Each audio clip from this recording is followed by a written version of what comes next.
Hi guys, तो आज हम स्ट्रीट फास्ट डिफेंडर के बारे में जानेंगे। रिसेंटली जो नाटो का देश है और उनके जो सहयोगी देश हैं, इन्होंने इस एक्सरसाइज को कंडक्ट करा है और ये एक दशक में बहुत ही बड़ा एक्सरसाइज है।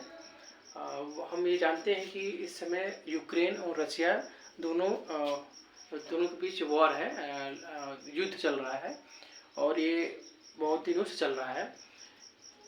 इस युद्ध की वजह से जो यूरोपीय देश हैं उनके अंदर ये भय है कि भविष्य में ये हो सकता है कि जो रशिया है और भी जो दूसरे देश हैं जो जिनसे उनसे बॉर्डर लगता हो उस पर अटैक कर सकता है। यही रीज़न था कि बहुत सारी कंट्रियों ने इसके लिए अप्लाई किया था ताकि वे नेटो का मेंबरशिप प्राप्त कर सके। जैसे यूक्रेन ने किया था, फिनलैंड ने किया था और स्वीडन ने किया था। तो लेकिन फिनलैंड को इसका मेंबरशिप मिला, बाकी जैसे स्वीडन जो है अभी उसको इसका नेटो का मेंबरशिप नहीं मिला है। तो इसके संबंध में ये exercise street fast defender European country के द्वारा किया जा रहा है। ये इसमें अराउंड मोर देन 90,000 से ज़्यादा सैनिक इस एक्सरसाइज में पार्टिसिपेट कर रहे हैं। तो ये बहुत ही सिग्निफिकेंट होता है, इम्पोर्टेंट होता है।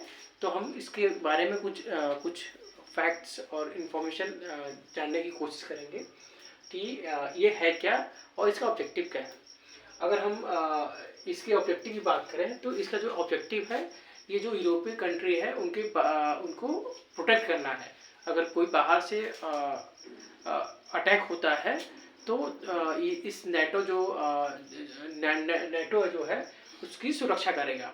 नेटो में करंटली जो 31 मेंबर हैं और ये इनका यही काम है कि इवन यूरोप और बाहर भी ये, क्योंकि नेटो मेंबर जो नेटो कंट्रीज है आउटसाइड यूरोप भी ये वॉर में और अदर ऐसी चीज़ों में पार्टिसिपेट करते हैं। हमें पार्टिसिपेट करते हैं। इवन अफगानिस्तान में यूनाइटेड स्टेट के साथ ये लोग एक्टिवली उस कॉन्फ्लिक्ट में पार्टिसिपेट किए थे। अगर हम इसके जो इसके बनाने जो form reason for the formation, मतलब नेटो का जो इस्टेब्लिश किया गया था, इसके पीछे रीजन क्या था। उस समय जब इस्टेब्लिश किया गया था उस समय जो यूएसएसआर था एक बहुत ही बड़ा कंट्री था, एक पावरफुल नेशन था। और जो यूएसएसआर था वो जो भी ईस्टर्न यूरोप में कंट्रीज थे उनके इन्फ्लुएंस से यूएसएसआर के इन्फ्लुएंस से वहाँ पे बहुत सारे कम्युनिस्ट कंट्री थे और एक फियर था वहाँ पे जो यूरोपियन कंट्रीज की, ये हमारे लिए थ्रेट हो सकता है। उस समय यूनाइटेड स्टेट एंड और जो भी यूएसएसआर था उसके बीच कोल्ड वॉर चल रहा था। दो टेक्निकली वो वॉर पे नहीं थे लेकिन एक टेंशन था। इसी वजह से 1949 में अंडर नॉर्थ अटलांटिक ट्रीटी के तहत और वाशिंगटन ट्रीटी के तहत इस संस्था को स्टैब्लिश किया गया था। प्रारंभिक रूप से जब इसका स्थापना हुआ in 1949 इसके 12 मेंबर थे, लेकिन अब ये बढ़ के अराउंड 31 मेंबर्स हो गए हैं। और साथ में स्वीडन जो है उसने भी मेंबरशिप के लिए अप्लाई किया है। जो लेटेस्ट कंट्री है जिसको अभी मेंबरशिप मिली है वो है फिनलैंड। ये बहुत ही महत्वपूर्ण हो जाता है कि जो फिनलैंड है उसका बॉर्डर रशिया से काफ़ी मिलता है, बहुत ही लंबी बॉर्डर, अराउंड 1200 किलोमीटर। तो ये बहुत ही इम्पोर्टेंट हो जाता है कि अब जो नेटो का बॉर्डर विद रशिया है वो बढ़ गया है, क्योंकि फिनलैंड के आने से बढ़ गया है।